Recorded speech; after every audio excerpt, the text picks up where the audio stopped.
Broadcasting live from the SHRM 2021 conference at the Las Vegas Convention Center, it's time for Workplace MVP, brought to you by R3 Continuum, a global leader in workplace behavioral health, crisis, and security solutions. Now, here's your host.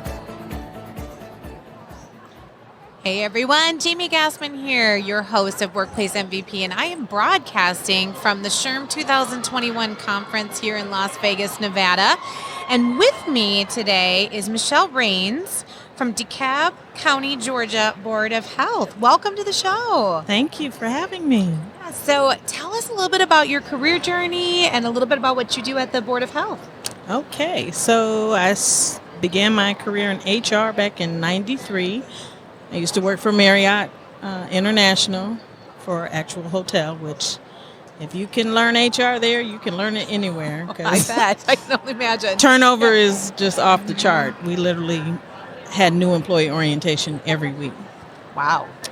So I developed HR skills, training skills, and then I advanced, and there was a position, one of my coworkers, her daughter worked for the state of Georgia, and she told me about a training position, and I applied and interviewed, and I got that position. So I was a trainer for about 7 years for, used to be called Department of Human Resources for the state. Then our director retired, and they called it reorganizing. It was more like a hostile takeover. So then they merged training and HR together. So then I got back into HR.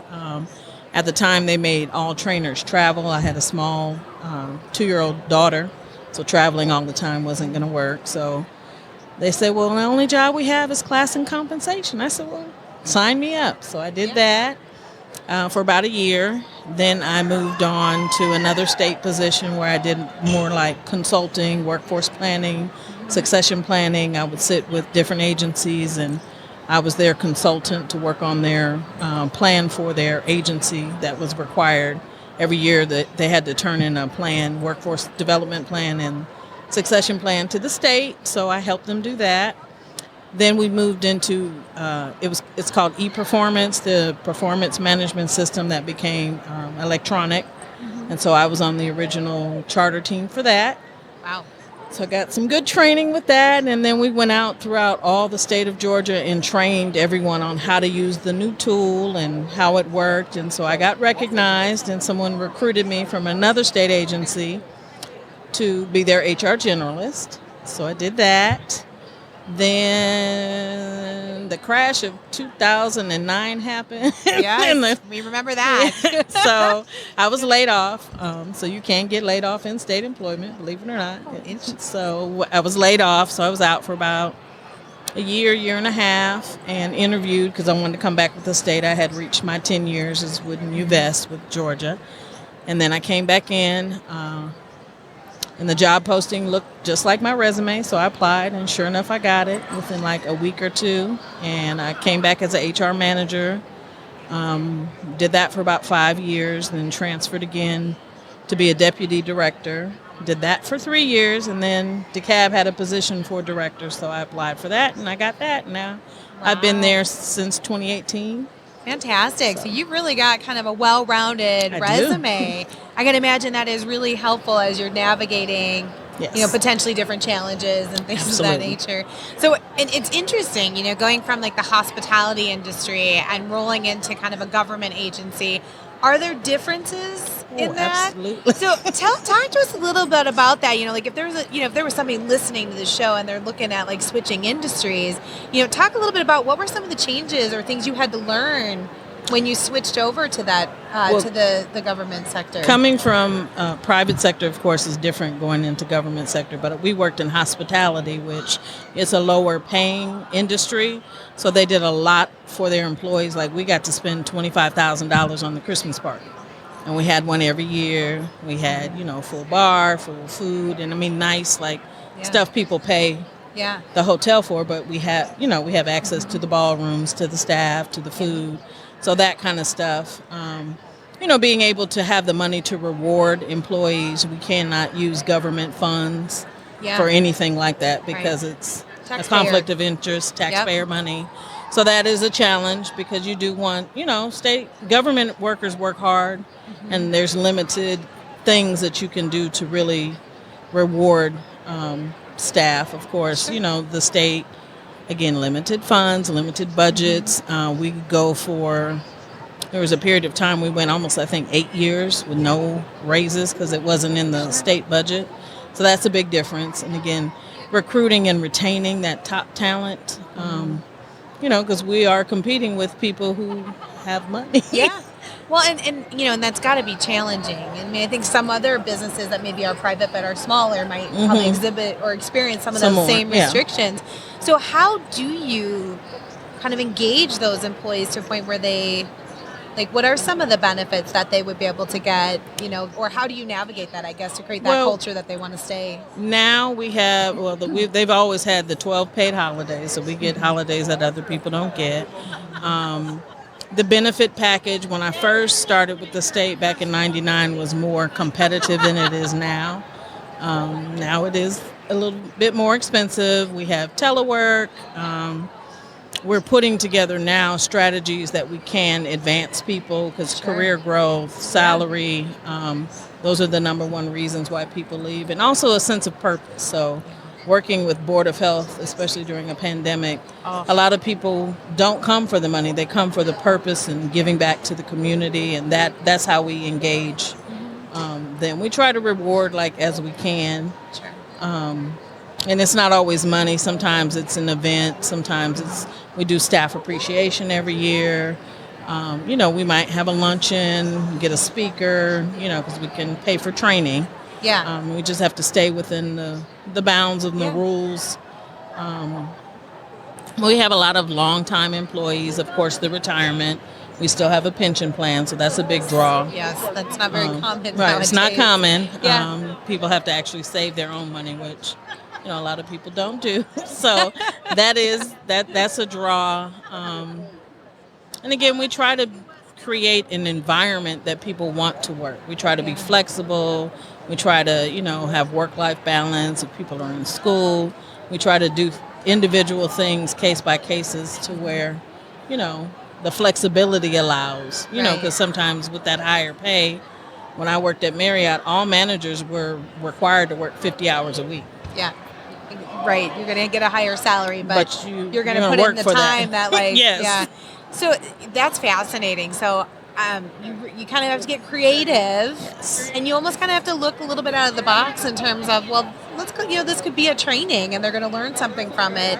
That's very interesting. So, in talking the pandemic and looking at over the last year, what have been some of the challenges that you've had? Because obviously as a frontline essential worker, working in Board of Health, you had to be on. I mean, they're leaning on you. Yes. So talk to me a little bit about some of the challenges you had over that last year. Well, the first one was with, of course, childcare, because that just kind of hit and schools just dropped out. And we actually had to do a survey with all managers to survey all their employees to ask, okay, who has childcare issues?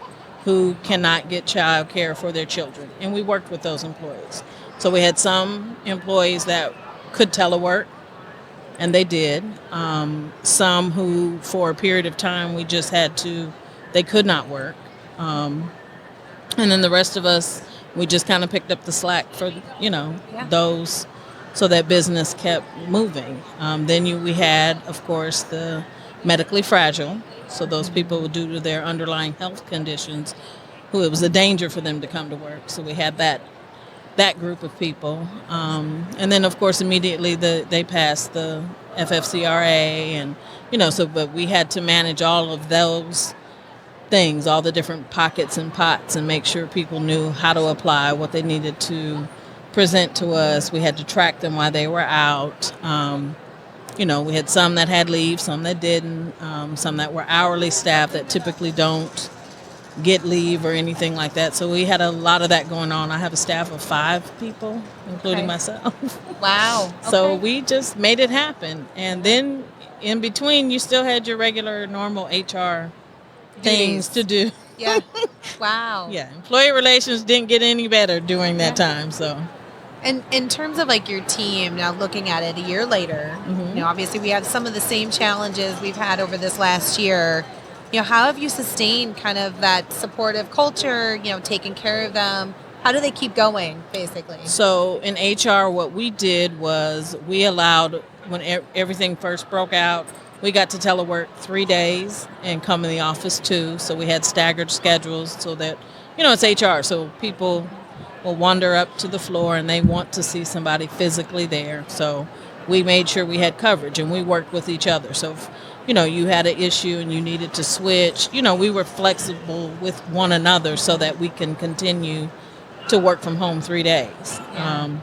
That's how we started. Now we have 2 days, so it's the same thing, and we get 2 days a week with a small staff, but we make it happen. If we had recently an employee whose son was going to college, so she asked her coworker, "Can you switch with me?" Because yeah, we want to keep that privilege to where we're not coming back 5 days a week, but also it helps from a safety standpoint. It helps, people feel more secure because they're not exposed to people. Now we have a vaccine that's available. Back then we didn't have that. Right. So it made people feel more comfortable because we went to a staggered staff across the whole agency. Interesting. So half the staff on, half the staff off. More like a third.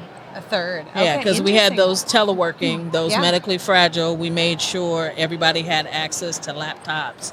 VPN, there was a lot of, technology that, I always had a laptop, but certain departments didn't have one. So we switched from desktops to laptops. So now probably 95% of the agency has laptops, and those that don't are because, it's a stationary desk that, it's a different type of it's work. a different type of work. Yeah. So looking at it now, it's been a year, and obviously back in the early kind of time frame last year, everybody kind of went remote, I'm guessing.